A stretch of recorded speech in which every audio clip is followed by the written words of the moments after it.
அன்பான சகோதர சகோதரி தேவ பிள்ளைகளை கிறிஸ்துவின் வனவாட்டிகளே உங்கள் அனைவருக்கும் நம் ஆண்டவராய் இயேசு கிறிஸ்துவுடைய கிருபையும் சமாதானமும் நம்மில் என்றும் உண்டாயிருப்பதாக ஆமென். இந்த நாளிலும் பரிசுத்தாவின் வெளிப்படுத்துகிற சத்தியத்திற்காக நன்றி செலுத்துவோம்.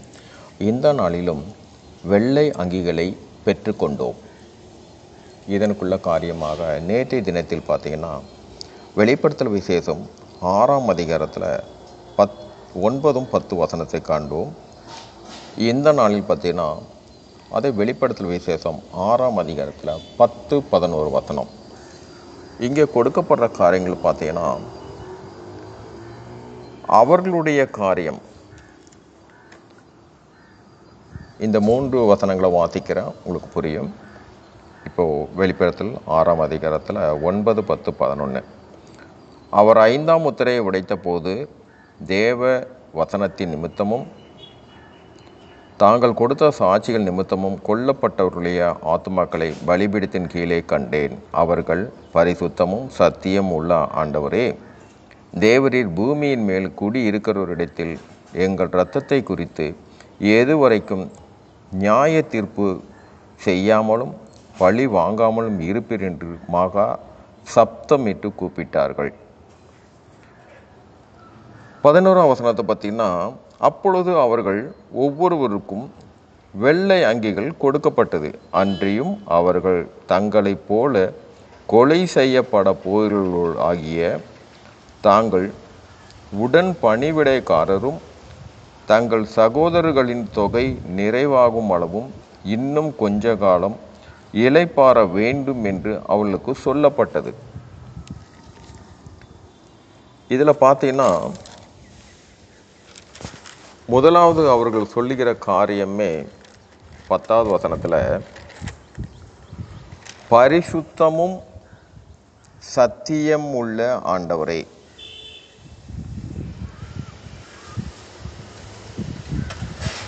அவர்களுக்காக வெள்ளை அங்கிகள் கொடுக்கப்பட்டது.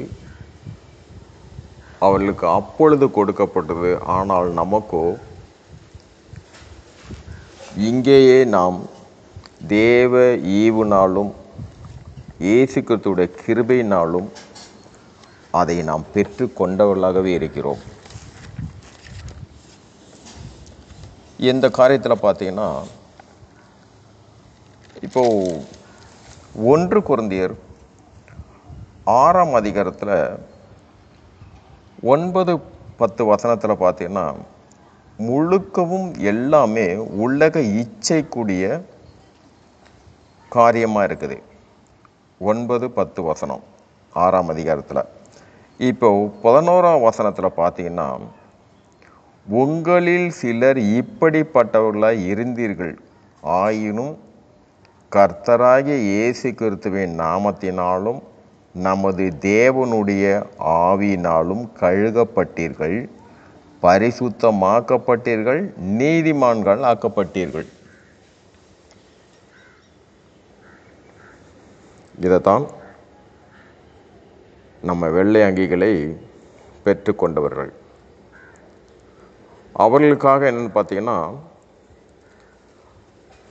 இந்த பரிசுத்தமும் நீதியும் அவர்களிடத்தில் இல்லாதிருந்தது.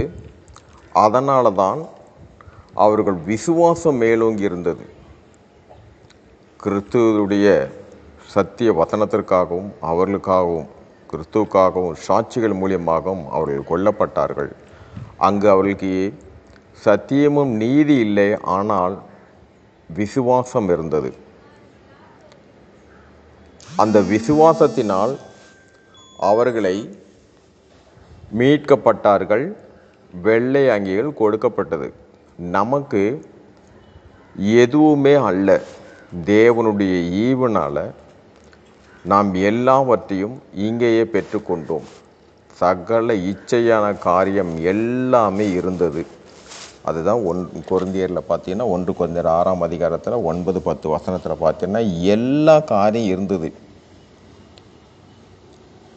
அப்படி இருந்தும் கூட உங்களில் சிலர் இப்படிப்பட்டவர்களாய் இருந்தீர்கள், ஆயினும் கர்த்தராகிய இயேசுவின் நாமத்தினாலே நமது தேவனுடைய ஆவியினாலும் கழுகப்பட்டீர்கள், பரிசுத்தமாக்கப்பட்டீர்கள், நீதிமான்கள் ஆக்கப்பட்டீர்கள்.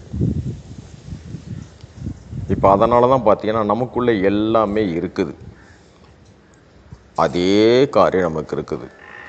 நமக்கு இன்னும் பலிபீடத்தில் கீழே இருந்தவங்களுடைய இந்த வைராக்கியமான பழிக்கு பழி வாங்குகிற குணம், இன்னும் அநேக இச்சையான சிறு சிறு இச்சையான காரியம் இருந்தாலும் நம்முடைய வாயிலிருந்து என்ன வருகிறதுன்னு பார்த்தீங்கன்னா, இயேசு கிறிஸ்து வருகையின் போது நானும் அவரோடு செல்வேன். இங்கே குற்றமான காரியங்கள் இருந்தாலும் நம்முடைய விசுவாசம் மட்டும் என்னவா இருக்குன்னா இதுதான். அப்போ நம்மளுடைய ஒரே விசுவாசம், நான் நீதிமான் ஆக்கப்பட்டேன், நான் பரிசுத்தமாக்கப்பட்டேன்ற ஒரே விசுவாசம்தான். இந்த விசுவாசத்தில் நாம் முழுமையாக பற்றி கொண்டே இருந்தோமானால் குற்ற உணர்வான எந்த காரியமும் நம்மிடத்தில் உண்டாகாதவாறு இயேசு கிறிஸ்துவின் மேலே இருக்கிற அந்த விசுவாசம் ரொம்ப முக்கியமான இந்த விசுவாசம். அப்படி அந்த விசுவாசத்தில் நாம் நிலைத்து இருக்கும் பொழுது ரோமர் 4ஆம் அதிகாரத்தில் 5ஆம் வசனத்தின்படி ஒருவன் கிரியை செய்யாமல் பாவியை நீதிமான் ஆக்கிறவரிடத்தில் விசுவாசம் வைக்கிறவனாயிருந்தால் அவனுடைய விசுவாசமே அவனுக்கு நீதியாக எண்ணப்படும்.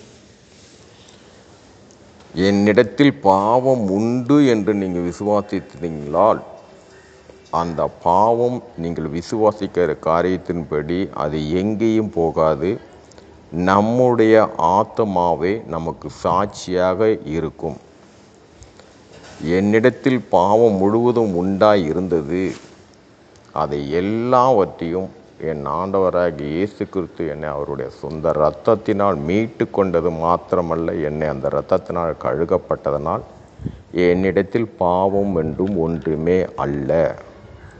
தேவ ஈவுனால் நான் நீதிமானாகவும் பரிசுத்தமும் ஆக்கப்பட்டேன். இந்த ஒரே வைராக்கிய விசுவாசத்தில் நாம் நிலைத்து இருந்தோம் என்றால் எந்த குற்ற உணர்வையும் நாம் அனுமதிக்காதவாறு